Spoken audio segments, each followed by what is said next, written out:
Hello everyone, welcome to another episode of the podcast. I am your host, Folashade Anozie. My guest for this episode is Dr. Nkiru Balonwu.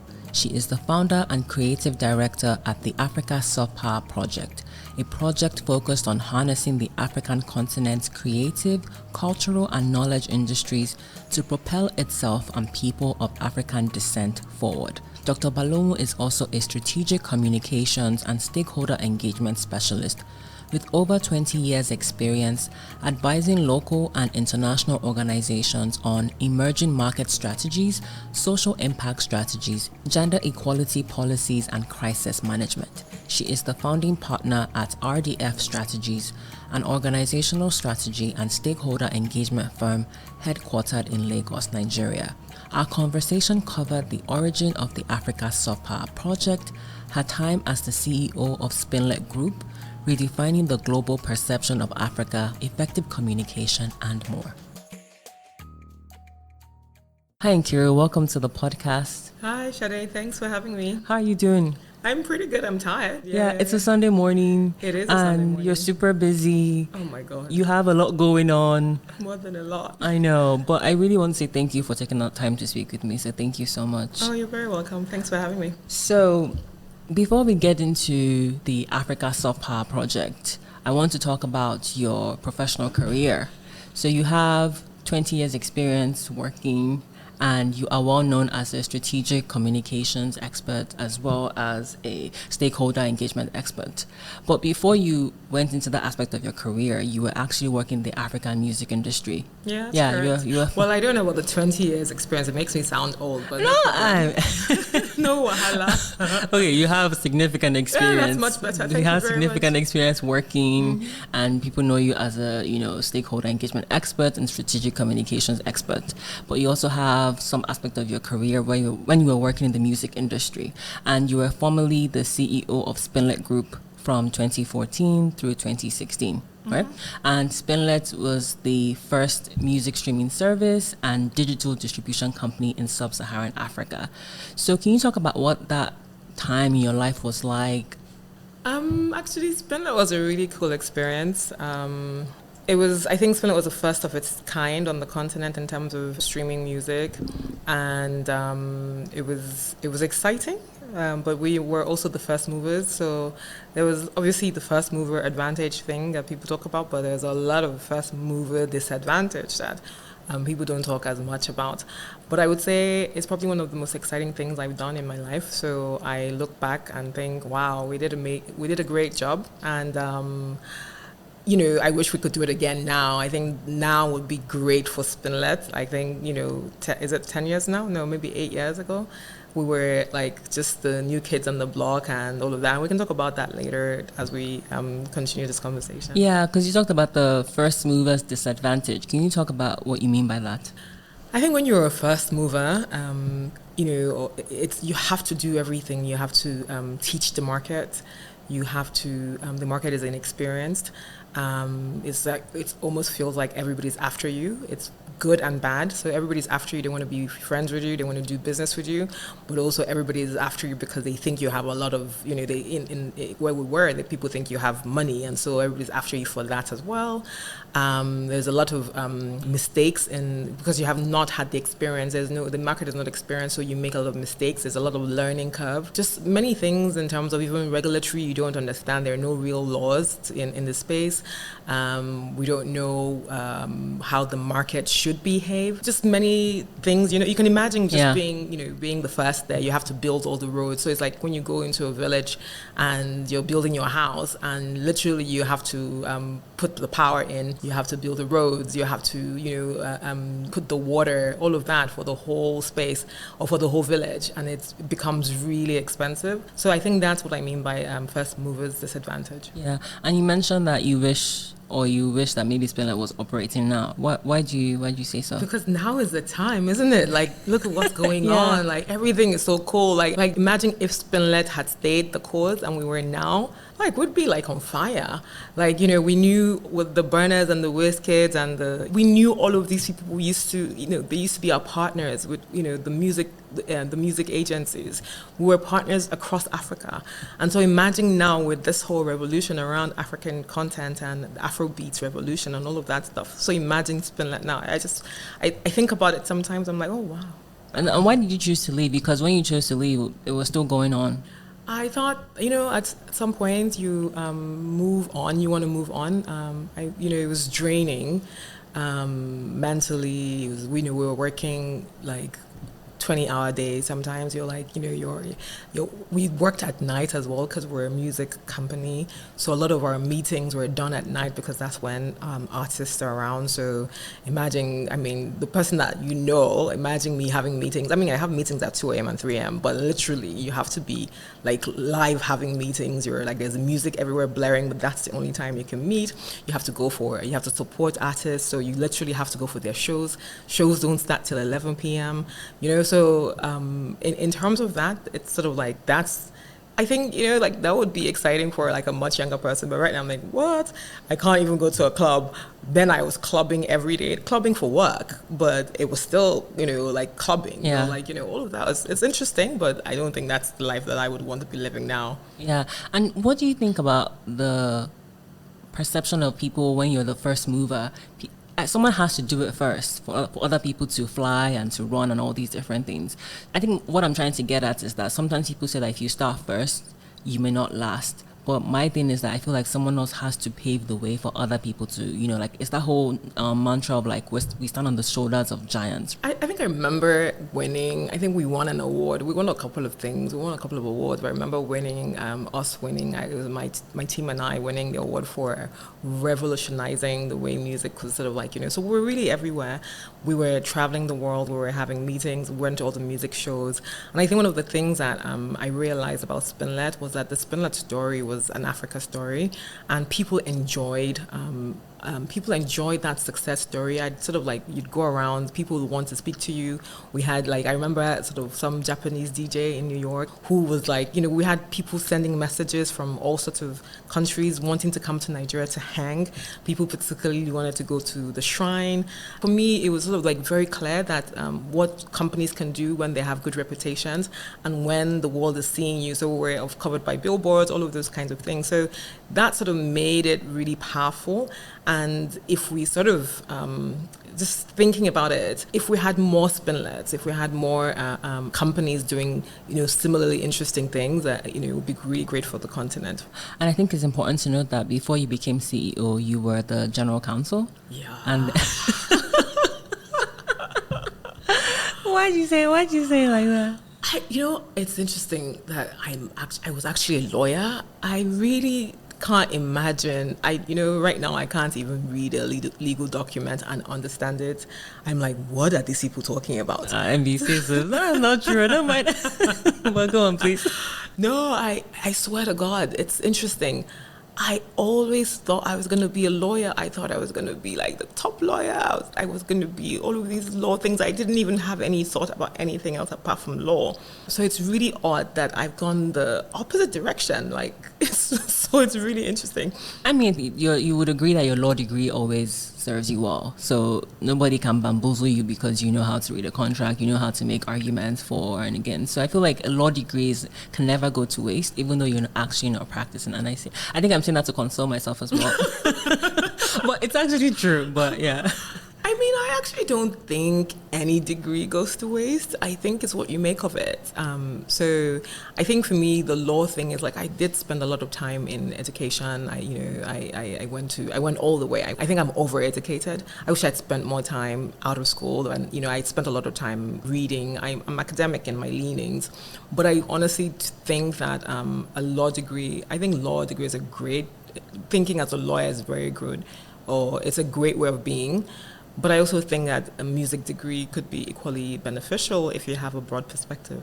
Yeah, because even when I was on just totally different, when I was planning to go to law school, I spoke to one of my mentors, and he was like, I was thinking between business school and law school. I had gotten to business school, and he was like, I would advise that you go to a law school because your law school also has a business leaning. Because business degrees only is in his words, one-dimensional, whereas a law degree, you have law and business, at least for the school I was going to. So he's like, with business, you can't really go and practice law. You can't even, read contracts and all these different things to a certain degree. So, I don't know. Again, that's just me and my biases. So It's It's possible. He's probably right. If I think about it, if I had the choice today, I would not actually have read law.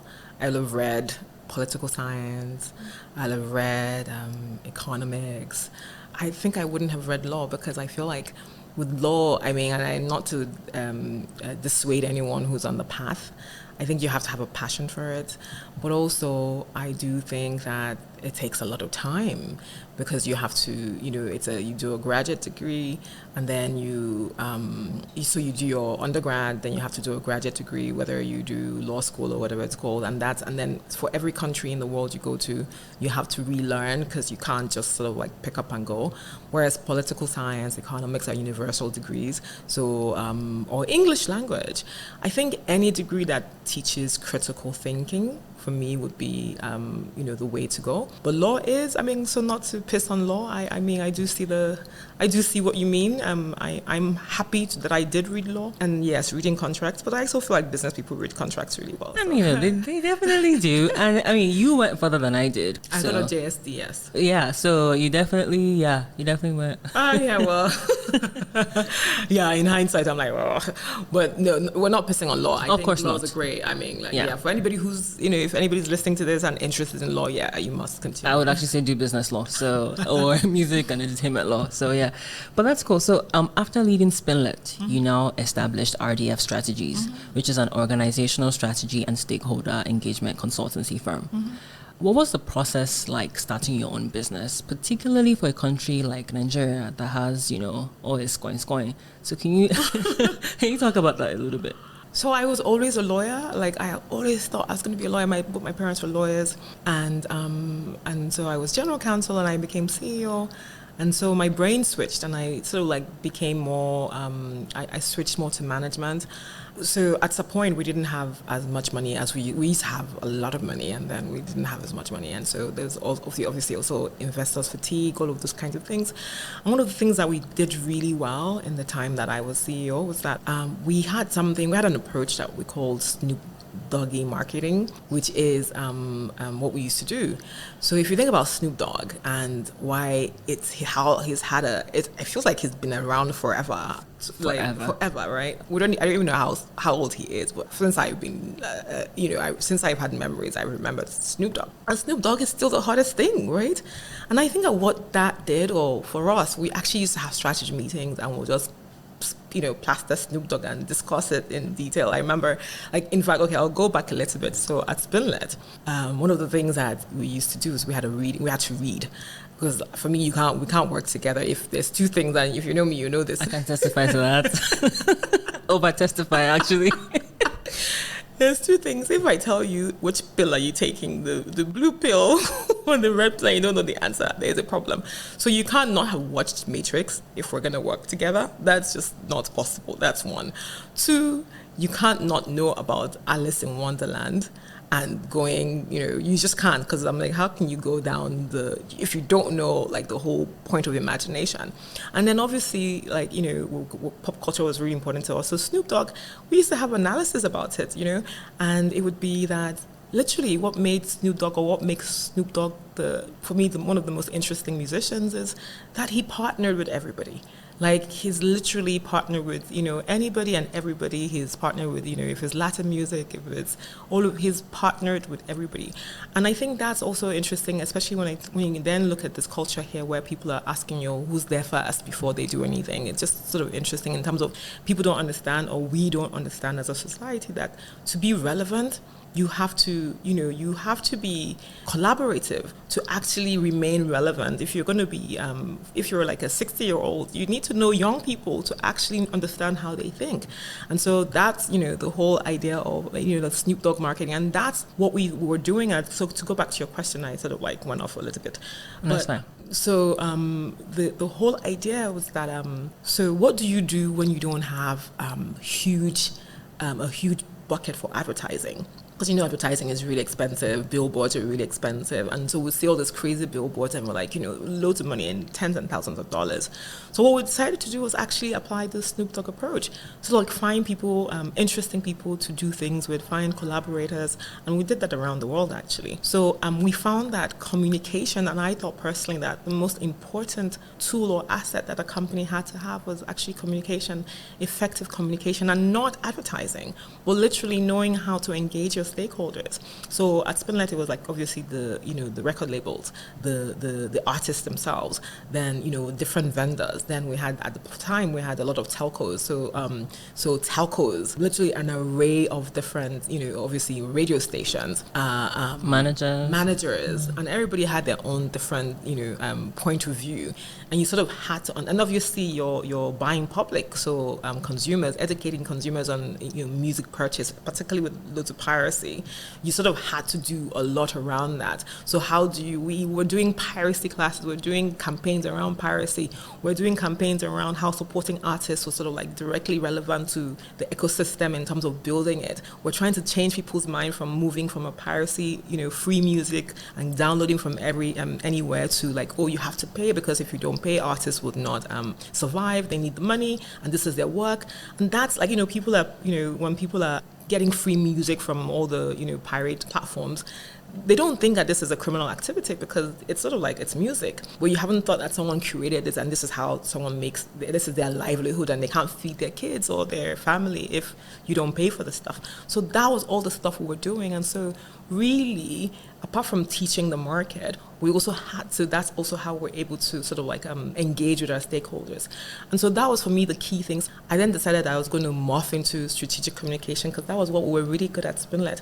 And if we sort of started from day one doing that, I think it would have been really incredible. And we were, because we could see the evidence of what our strategic communication or Snoop Dogg kind of marketing or Snoop Dogg kind of communication was doing for our business. Yeah. And so I thought that if I was leaving my work, this was what I was going to be able to help people do, to be able to sort of map stakeholders and then say, if you're talking to an investor, if you're talking to a consumer, if you're talking, you have to sort of like figure out what their their touch points are, and engage on their own, like, make sure that the person that you're talking to is understanding what you're feeling. So you have to actually, one of my favorite sayings, like, you have to be able to walk in someone's shoes or walk in someone's skin. That's from To Kill a Mockingbird, which is what I have on my LinkedIn. So yeah, you're smiling. But that's in terms of how that came about, in terms of moving from Spinlet to RDF. Yeah. And in the process of finding the right team, because one of the complaints that people have is in Nigeria, like the workforce is very, as they say, dodgy or uninspiring. So even finding the right space, what was that like? What was that process like for you? Was it an easy thing, or was it a little bit challenging? Oh wow! Like, I think Nigeria is challenging. It's challenging because I think the ecosystem or the space, I feel like sometimes it's almost like the country exists to destroy, so, and it's interesting because I was coming from when I was the boss, and I have an interesting story about Spinlet, and like I used to be a star, like, VIP or VVIP. You keep on reminding. I used to be really cool, like a V, like, I used to go for all the parties, my skirts were the shortest, I was hot, all of these things. And then when I left Spinlet, so I used to get invitations to all sorts of things, VIP, VV. I remember this story, I have to tell the story. So when I left Spinlet to start my own thing, clearly all of those things ended. And I hadn't been to a bank in a long time. I didn't know how to open accounts anymore, because they'll come to you now, the account, they'll come to you. Yeah. I had accountants working for me. I had a team.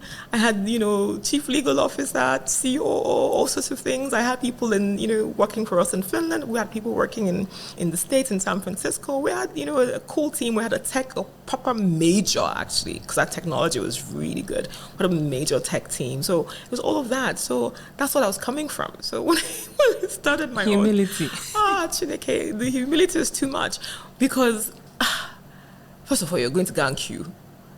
The queuing, have you queued at a bank? I have. I really have. God. Yeah. Then you have to do tax your tin. Oh my God. Literally, it's like the things you have to do. It's like almost like the system says, we're gonna get you down. You're not gonna pass through this. You're not gonna get. Then you have to do a CAC and registration, and then someone is telling you come today, come tomorrow. Oh my God! Actually, I have to say, like, shout out to all the hustlers, all the people who live in Nigeria people don't understand how difficult it is for the small business, and so But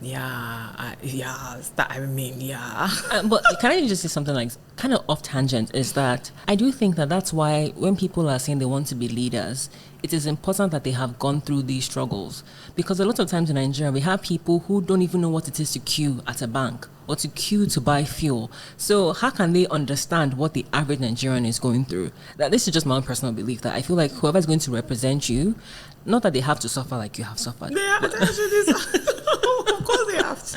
They don't have to go to the guy and get borehole water, but at least they should know what it means for the average Nigerian to have to queue to get water, queue to get fuel, queue to buy all these different things that the average person goes through. Because you have people in leadership who are just out of touch with what it means to run a country. I think what they must do actually is, and we're obviously going off tangent, but I agree. I think one experience that I do think that they must experience is Lagos Airport. They have to get off the plane, and the first thing that hits you is a dirty bucket with the heat, and the water is dropping, and then they just did disarray, and then we're civilized when we're in the UK or in America, wherever we are, and we now come and we're like, we join this long queue. And then, oh my God, it's like the system wants to just take you down. Yeah. So just we need to have it's vital. Yeah. Thank you for sharing that. I think that's just, like you said, shout out to all the hustlers who are trying to make a difference in Nigeria and wherever they are on the continent, because we have all these complaints in different parts of Africa. But I want to just kind of go on to something else. So personally, you are one of the most connected people that I know. If you don't know the person directly, the person's person, right? So I want to ask you that for anyone who's trying to, I guess, increase or expand their network, and as they say nowadays, they want to network up with the big boys and big girls, what advice would you give to them? You want a bam bam? Yeah, exactly. I feel like what I've done in the beginning part of my career is work like a dog. So I'm a bit of a workaholic. So I think working and understanding your space and understanding what you are about and being confident about that is really important from the starting point. In terms of building a network, I feel like what I've noticed in people not being able to successfully build networks is that people go into conversations with their own, what's in it for me? And what's in it for me becomes most people can tell that you're about yourself.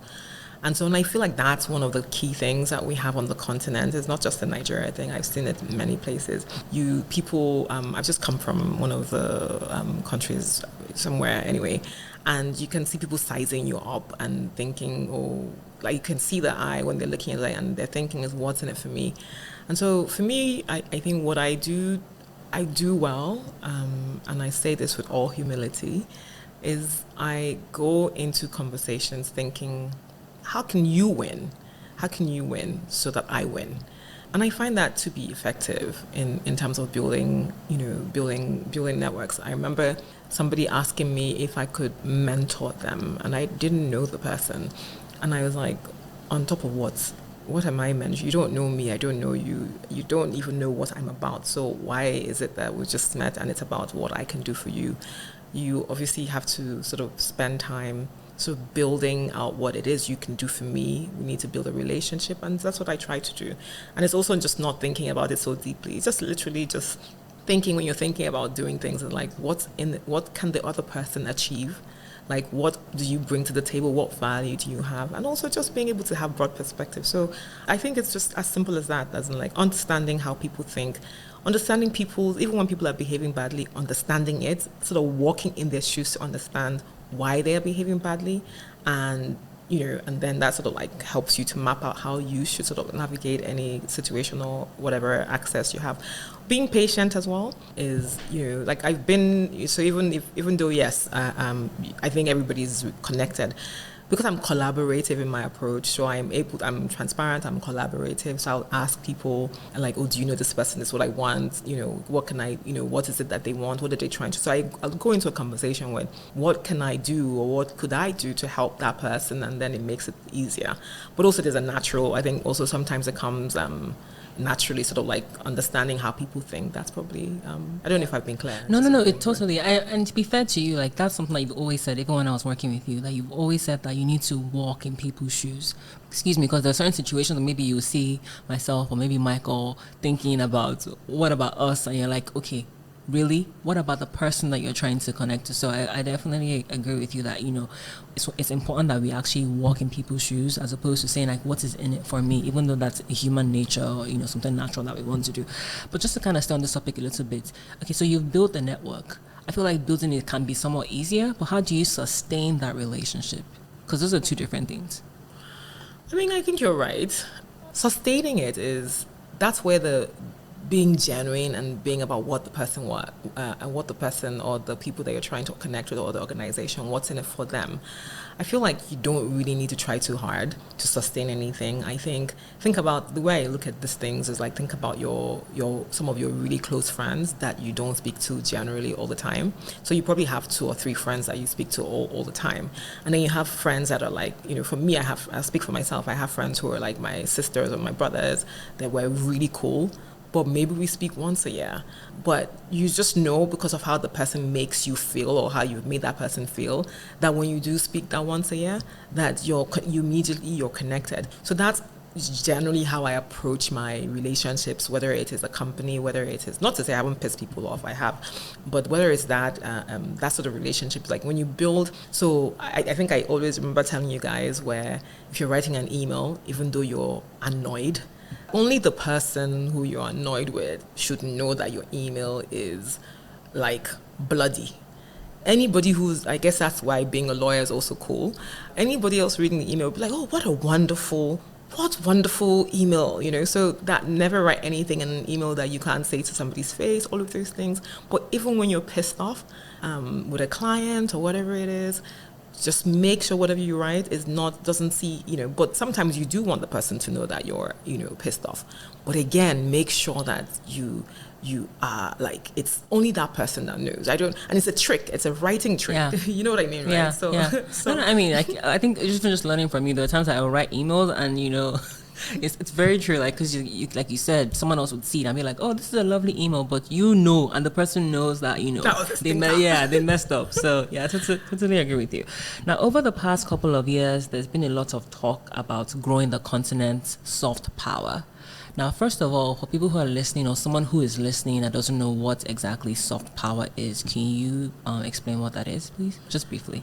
Yeah, soft power is, if you know about it, it's some guy, professor who was at Harvard, Joseph Nye, who coined the phrase. I first heard about it when I was at Berkeley, and I think I wrote part of my dissertation on the topic. So in short, it's like using diplomacy, using persuasion to get people to do the things you want.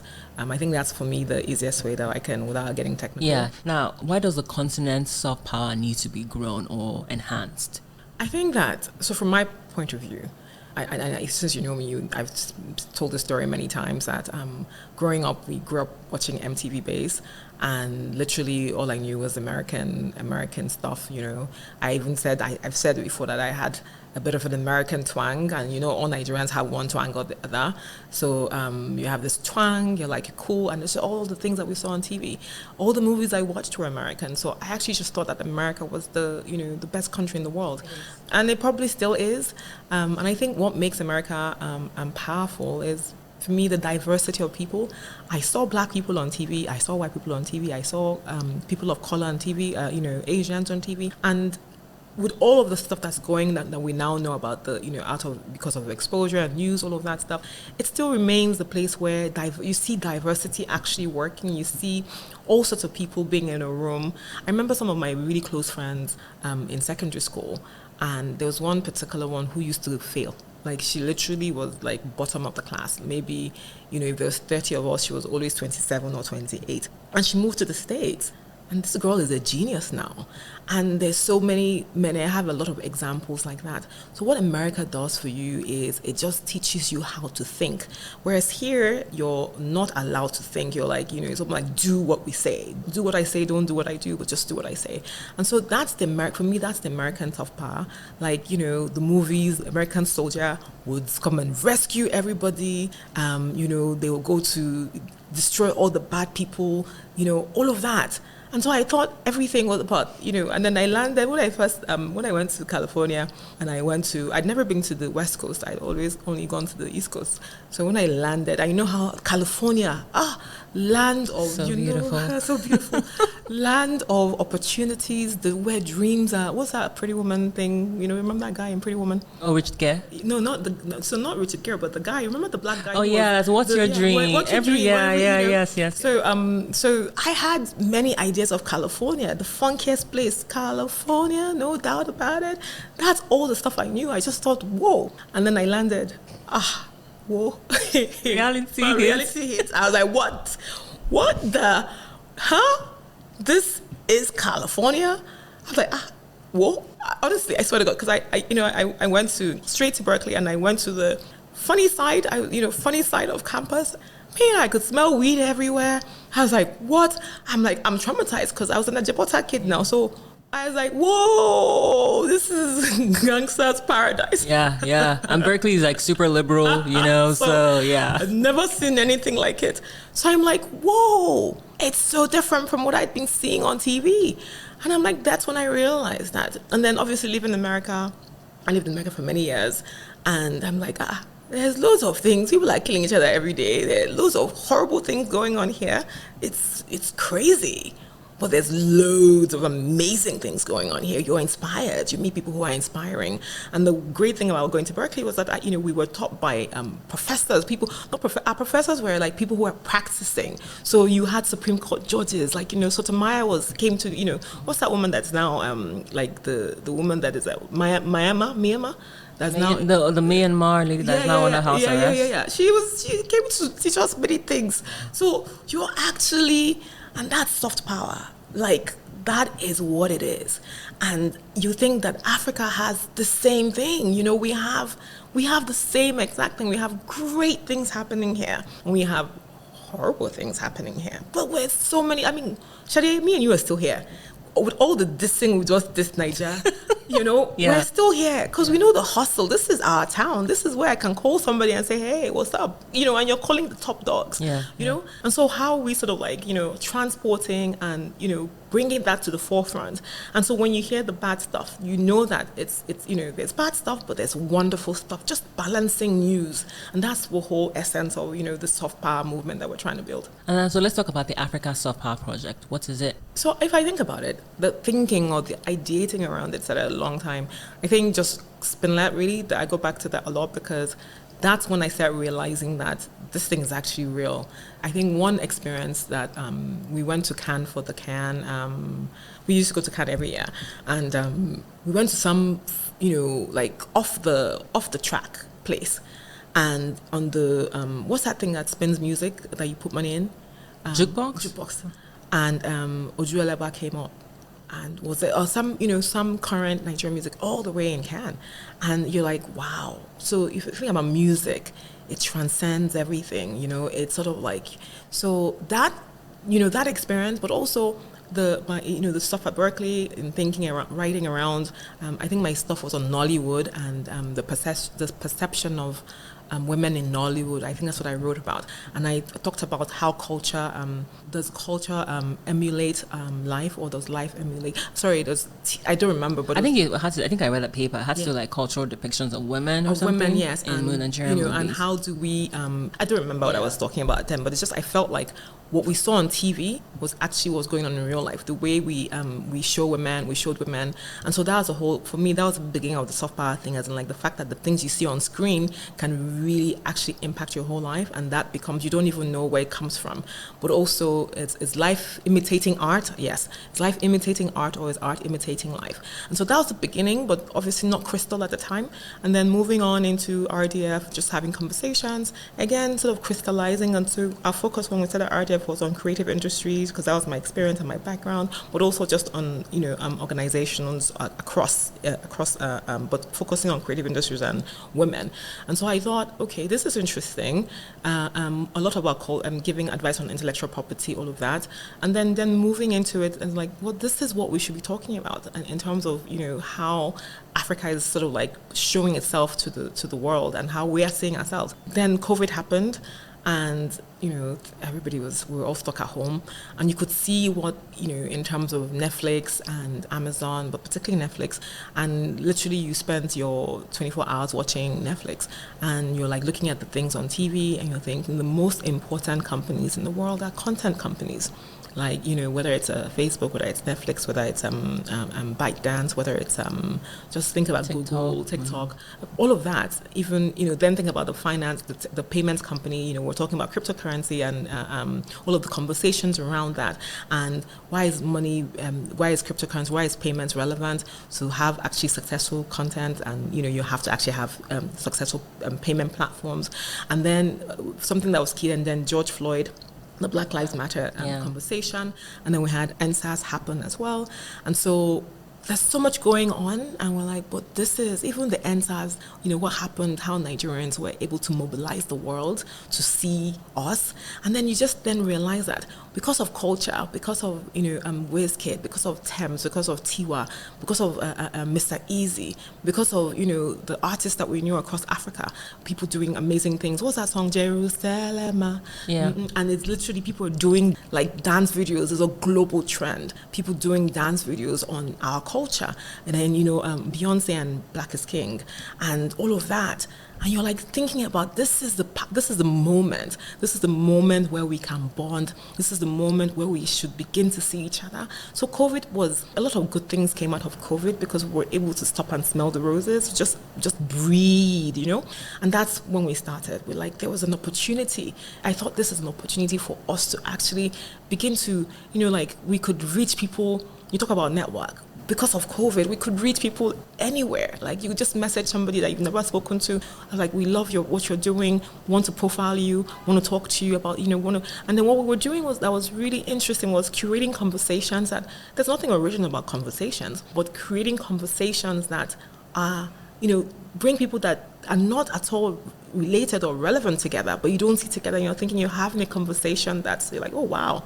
These people are making sense, even though you would not ordinarily put them on the same session. So we had sessions on music, on film, on art, on sports, on social justice, on being Black, on what it means to be a global African.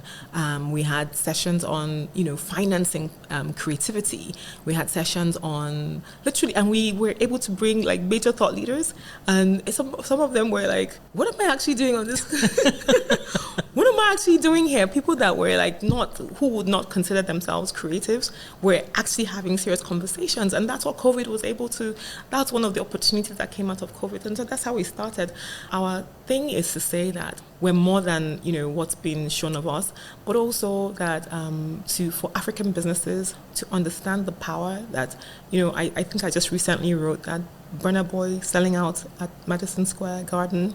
It's directly relevant to businesses here in Nigeria, because one of the things that, you're looking for investors, all of that. So when that investor is seeing that image, they're like, oh, Nigeria ain't so bad. Yeah. And so when businesses begin to understand that, I think that's when soft power begins to actually, but also for us, it's really important. There's this whole brain drain thing going on, and people are leaving because they're frustrated. Young people are leaving, and I think that the creative industries, technology, all of these things offer a great opportunity, and also it's for me it's something that young people can access most easily. That's why soft power is really important. So when you hear bad news, when you hear hush puppy, and you hear all the bad stuff. There's many hush puppies in America. Did anyone happen by itself? You know what I mean? But that doesn't stop, the whole story about, Amazon and Netflix and all the great things that are coming up. It's just balancing stories, and that's what we're about. Yeah. So you had a couple of events virtually, which is great. Now you're going to have a physical event in Rwanda, and it's going to be from May 26th to the 27th. It's actually So yes, we had virtual when we thought, okay, it's time for it. Okay, the virtual thing is really difficult. I mean, you're part of it, and people don't understand that virtual events, especially when you're having back-to-back 15 events, that it can murder you. Like you can just die from the virtual. Yeah. It's actually so much harder. That's the Non-physical. bad thing about COVID was that. Well, people are like, oh, but it's just a virtual event. I'm like, no, the planning that goes into having a summit virtually is just a lot more than the planning that goes into having a 1 day, 2 day, 3 day summit in person. So after all the suffering we suffered with the, the virtual ones, we're like, I mean, you can attest to this, that we have to go physical, but also the building networks and building relationships. I think you do better when it's physical, in person. So we had one in Miami during Art Basel, because obviously art is a core part of our existence. And that was super successful. So our strategy is to have summits around things that are happening, so as not to reinvent the wheel, but also our strategy is also collaborating. We think that what Africa needs to do better is building collaborations. And so for us, Rwanda was like it was actually Rwanda or Ghana, but we end up at Rwanda because of the Basketball Africa League games, NBA Africa playing, and we've had some of the speakers, Victor Williams and Amadou Fall. And so we thought, because they're playing in Rwanda, this might be a great opportunity to collaborate, so that people are not coming we're not dividing or splitting our audience. So people who are coming to, and Rwanda is beautiful. They have a great policy in terms of how they treat visitors. I think a strategy is actually to attract visitors. So it makes it really, in terms of a place to visit, you spend 10 minutes, maybe 15 minutes, maybe 20 minutes at the airport, and from when you land to when you exit the airport. That's never happened to me in Lagos. So the airport experience is actually, and then it's visa on arrival, so it's not complicated. So it just makes it, and so when you then say, Rwanda, and then people are like, why Rwanda? For all of these reasons. Rwanda is not extraordinarily expensive, it's affordable. So that's actually why we decided to go to Rwanda, because of the activities that are happening already, collaborations that we have already, the partnership that we've built, and also just sort of like supporting African businesses and African countries, making them a core destination for us. So yeah. Cool. And so who are some of the speakers that are going to be at the summit? We have a couple of sessions. So because it's a 2-day summit, a 2-half-day summit, we have a session on payments. We have the CEO of PAPS, which is the payments settlement. I forget the long form, but PAPS. It's the newest thing and the coolest thing that's happening on the continent in terms of innovation around payments. Anyway, there's a lot of new amazing things happening, but they're really doing cool things, or they aspire to do cool things. And so they're speaking around how you can't actually have a content revolution without efficient payments, which is what the session is about. Then we then have a session on scaling African talent, and we've talked already about the culture of education here. And for us, it's really important to think about how we can rejig education. When you look around in terms of talent, how are we building young people's talent? This whole idea of a 4-year university, does everybody need to go to university? What are you actually learning in university? Me and you are here sitting down, and the things we learned in university we're not using in our daily life. So do you need a 4-year program? Is a 1-year program okay? Is a 6-month program okay? How do you build a scale of talent where people are no longer saying, businesses say we can't find talent, we can't find people who are equipped to do work. And so that's really core for any country that wants to be a superpower. It's human capital is the most important thing. And what we do have a lot of is human capital, but the human capital has to be capable. And so that's a core thing for us. And then we have a session on music, and we have MI actually, Nigeria, and we have Yvette Gill, who's co-founder of African Creative Agency, AC, I think. AC. Coming from Ninel, who's from the top South African agencies as well in music. And then the next day we have financing creative power. We have Bank of Industry, and they've done a lot of work around financing creative power and financing innovation. And so one of the core things that we sort of find in terms of financing is that the financing or the investors don't understand the creative sector. The two sides don't understand each other. So it's really important to us to build that connection, to explain, to educate the market. But also it's not just from the creative side, it's also from, if you have someone who's sort of like building loans or whatever it is around creatives, and does not even have an idea of, if you don't even like music and you don't watch movies, and that might not be so bad, but if you don't even understand what the trend is, then you can't understand how a creative thinks. And so if you don't understand how a creative thinks, then how can you actually help them to understand the different, bottlenecks or whatever that they have to deal with? And of course, from a creative sector, you can't be so impatient with the banker who does not understand what language you're speaking. So our role at Africa Supply is to help to build that bridge in terms of communicating how the two people are thinking and how they can see each other. So I think that's really important. So that's the conversation around that we're trying to build around that. And then obviously we can't do anything without making sure that women are profiled properly. So we have a session on women communicating Africa forward. And then I think we are going to have a fashion session. We weren't sure about it before, but we're working on something really exciting, and if that pans out, then we have a shoe show. We have a shoe which is really interesting. We have a shoe show. Yeah, because we have one of our partners is the biggest leading luxury shoemaker in Brazil, and so since they're coming to speak, they're like, well, why don't we just do a shoe show, catwalk or whatever, and that's really going to be cool. So we have this thing we're calling a glam tail, which is a glamorous cocktail. We made up that word. I think we made it up, but we haven't checked. So if it's people you can't trademark it. So just because I'm not sure, but if we're the ones who made it, who came up with it, glam tail, you're hearing it for the first time here. So we're having a glam tail. And so envy.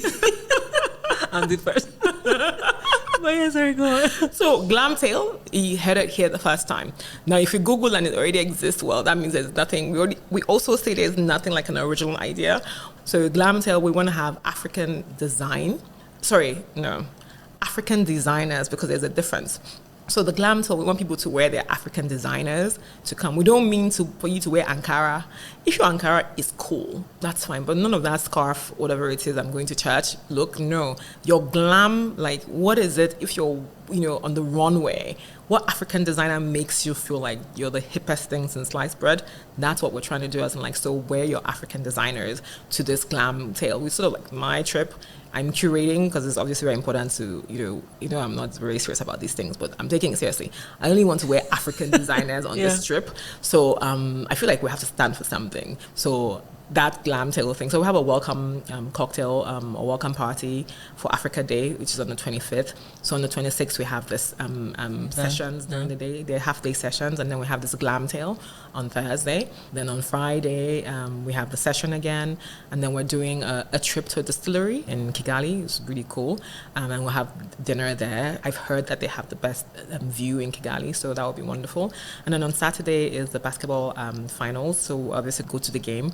But we have a exclusive pre-game event that we're having for our, select VIPs who have, broken their backs working to make this event powerful. So that's from that. And then we have a session with the NBA on Wednesday, where we're speaking about Africa Supply and its importance. Of course, we have a sports panel. I don't know if I mentioned that. Sports is very key for us. So we have a sports panel, which is looking really interesting. We have the first makers of running shoes, which is a Kenyan company, and it's like one of the co-founders, a woman. So exciting conversation. It is. Yeah. So that's and then on Sunday we wrap up and begin to head to our different destinations. Yeah. But it's looking like it will be exciting. That's great. So if someone wants to attend, how do they? Is it invite only, or how can they join or participate in this event if they want to? So it's not invite only. You can actually buy tickets. We have tickets on our website, which is africasulpa.com. africasulpaproject.com. I'm sorry, Shade, you even know more than me on these things. Yes. Sorry. africasulpaproject.com. And then also on Eventbrite, you can buy tickets from there. And then, of course, if you're friends with one of our sponsors, they also have tickets that they're giving away to their partners. And so there's many ways of getting tickets. And, of course, if you're friends with Shade, she can also get you. And that's one chance. So if you're friends with Shade, she can also get you tickets. So there's many ways. And if you want to, we have tickets for people who are interested. We have a couple of tickets for people who want to come to Kigali that we're also giving away. So any listener of the podcast who wants a ticket can get in touch with Shade and get a few free tickets. Yeah. Okay, that's great. Hopefully we do this before the event actually happens. That'll be super exciting. Now, final question, MB, is I had a couple of questions about how people say African storytellers seem to whitewash the continent, and they talk about all the glam and the glitz and how it's partying and all these different things. But you kind of alluded to the fact, or you're not even alluded, you've actually spoken about the fact that there are two sides to every country. You have the good and the bad. So we can't always say that every African storyteller who's showcasing the good parts of the continent is quote unquote whitewashing the continent, right? Would you agree with that? I agree. Actually, I agree to a large extent, because the storyteller should tell the story they want to tell. And there's already all sorts of, I don't think that anybody who says African storytellers are whitewashing the continent. There's a lot of blackwashing or whatever, whatever that is, where the stories are all bad. I read a piece on the FT about Korean pop, how soft power and Korean pop, and where are those stories about? Like, we need to have global mainstream media write powerful stories about the continent, like powerful stories, because those are the platforms that people take seriously. So if they're not writing it, we got to write the stories ourselves and hope that, we get enough. That's why collaboration is key, because there's a lot of, if you turn on CNN, you see the, babies with flies and all of that stuff. So we don't sort of owe anybody to tell the stories that we don't want to tell. So if you're whitewashing, whitewash away. If you want to tell whatever, I think people should be true to what stories they want to tell. So I want to talk about I feel balance is really important, but then there's a lot of people talk about pop cultural storytellers. That's what they want to talk about. If you talk about music, or whether it's New Housewives of Lagos or all of those really? things. Yeah, but there's also the same thing in everywhere else. So why do we get dissed for those things? I think people should tell the stories they want to tell, as long as we keep the balance. And also, it's the African storyteller doesn't owe anybody anything to tell a different story. A final question is, you kind of talked about the challenges sometimes when it comes to investing in the continent's creative and whether it's knowledge or technological industries. Now, my question is, how can, or rather should I say, why should more moneyed African individuals invest in the creative and knowledge industries, as opposed to waiting for outsiders to be the ones to invest in the continent? Actually, that's a really cool question, and one that troubles me. My own experience and just working here is, there is something wrong with us. I'm sorry. We complain about how people don't see us, how blah, blah, blah, all of the things, and they're true. But then when it comes to our own, we're not actually, I think one of the things I would say is, we have been generally failed by our leadership. Not all the time, but we have. But I think, for me, one of the most unsettling things about being here is the lack of foresight. That we don't think about the future. We are thinking only about now and yesterday, actually maybe now. And so that's why people that should know better don't actually they're not visionaries, or we're not visionaries. And then when the person now, like, okay, now everybody's looking for burner, whiskit. But when they were starting, where were you? And if people were more there for young people, if, business owners actually understood young people better and understood that to be relevant, you actually have to, I don't understand when people want to hoard things to themselves and you want to be this ebo, I'm the owner of the world, and we all have to come and meet in your office and wait for 8 hours, and you keep us waiting for 8 hours to have a meeting with you. Whereas I can meet the CEO of a huge company in America just 2 minutes, like you set appointments, So that's a core thing. I think for me, I've been thinking about it a lot, is a lack of vision. It's a lack of foresight. We only think about the now. And I think that's what needs to change. Not understanding, strategy around building succession and building, how do visionary companies or visionary organizations succeed. It's about sustainability. And how can you sustain if you ignore 70% of your population? You don't even know what's interesting to them. And then considering that you didn't get there by yourself, what did you have? It's not like you're smarter than anybody. You had access to somebody who gave you something, and things that you're hustling some company to do. That you have a meeting, some Igbo person says, that's fantastic, let's do it together. So that's why we're looking for investors, but they're not coming from Africa. And so that's something, that brain switch. But I also have to say, that more people are understanding, more people are, beginning to see why it's important, more people are getting it. And so it's just we need to just move faster, because the world isn't waiting for us. So we need to move faster now. And again, that's what Africa Soft Power is trying to do. The Africa Soft Power project create conversations and arenas where businesses and creatives can actually see each other and begin to understand the power that both bring to the table. Yeah, I think it's also fair to say about the Africa Soft Power Project. I say that as a former employee, is that you're actually not just having conversations. They're actually connections that are being built. Like you've seen deals happen because someone was on a panel with another person. So I think you should also give yourself more credit, not just conversations. No, of course. Yes, of course. No, we are doing powerful things. We don't have humility about this. But the question was sort of like, about, yes. But we have seen people connect on the platforms. We've had people from, South America. We've had people from, Brazil, Colombia, all of that. We've had people from those places. We have people in the Caribbean. We have people from, these are like really interesting people. We've had all sorts of writers, so that's important. And we've had connections where people have done deals from having a Zoom conversation. I'm like, oh, I see you. So that's really also part of the things that we're trying to do, build connections that can be monetized. Yeah. So it's not just, of course, you're right, it's not just about conversations, it's about what's the outcome. But a core thing for us is also creating, this powerful story. Think about Davos and how we all pack our bags and go to Davos for things. Why are people not packing to come to Rwanda or packing to come to Ghana? You have to create platforms that are owned by us, led by us, that invite people to come into our space to bring whatever they have, bring it to our space. There's tourism, there's all sorts of things that can benefit from attracting people to the continent, and that's part of what we're trying to do. Yeah, and the reason why I actually chimed that in, through that point in, is because, lots of times people say all these conversations are happening. Where is the outcome, right?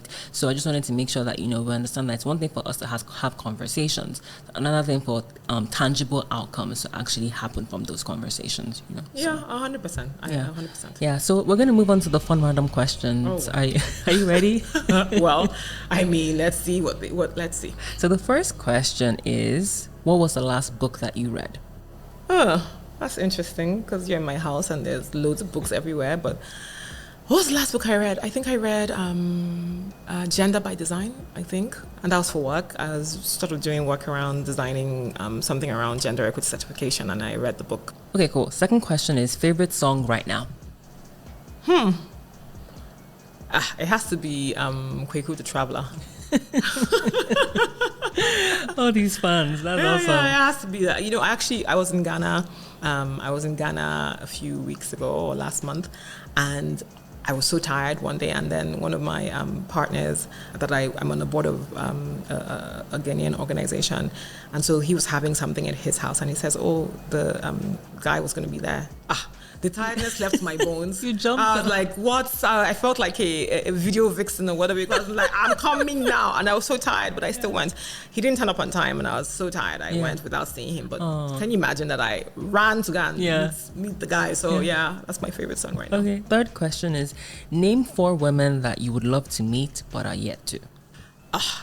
4 women that I want to meet that I'm yet to meet. 4. That's plenty. Okay, let's do 2. 2 women that I want to meet. Oprah. Who doesn't want to meet Oprah? I'm torn. I have to say Michelle and Oprah just because. Okay, I'm going to add Hillary too. Just, so there's 3 now. I would say Oprah, Hillary, and Michelle. I just want to sort of hang out. It's like sort of chilling with the big boys. So those are my big boys. I'm like, I want to bam, I want to chill. Those are the big boys. So yeah. Yeah. All right, that's cool. Now, in one sentence, or you can fill in the blank. So, no, I forgot one woman. See why I said 4? See why I said 4? Okay. Haba. Mia Motley as well. I would like to meet her, as in I think she's exceptional. So 4. Now my brain is beginning to work. I'm like, I can actually do 10. See? But yeah, 4 is fine. Okay, cool. So fill in the blank. Africa is. Africa is. Does it have to be one word or? It can be a sentence. It can be one word. Doesn't matter. Africa is exciting and challenging at the same time. Final question is, what are 3 words that you live by? 3 words? I can give you a sentence. Phrases. Whatever, yeah. Mm-hmm. Okay. I would say treat other people how you want to be treated. That's 1. Apologize if you need to. Don't be afraid of apologizing. I come from that. I talk about that because I'm an employer, and I feel like, if someone's older, it's like, oh, you shouldn't. I think you must. And I think the third one, which is what I have on my LinkedIn, is like, learn to walk in other people's shoes to understand where they're coming from. All right, we have come to the end of our conversation. MB, Yay, thank do you have any last words before words of wisdom? Yeah. Nothing really. Yeah, it's been fun being here. I feel like I think life is for the living. Live your best life. All of the usual, nothing exciting words. But yeah, I think we should just try to. People are dying every day, so living your best life, is probably. I think I like that, living your best life. So yeah, those are the. Okay, that's good. No, it's true. People are dying every day. So thank you for that. I wish you and the team a successful outing in Rwanda. Thank you so much for your time. This episode is edited and produced by Folashade Anozie. Theme song for the pod is by John Akinola. If you enjoyed this episode, please rate and leave us a comment on iTunes and Spotify. It really, really makes a difference and helps the show get discovered. The podcast is also available on Podbean, AudioMac, Google Podcast, and Stitcher Radio. Simply search for TheSNC Podcast. You can also check us out on Twitter, Instagram, and Facebook. Thank you for listening.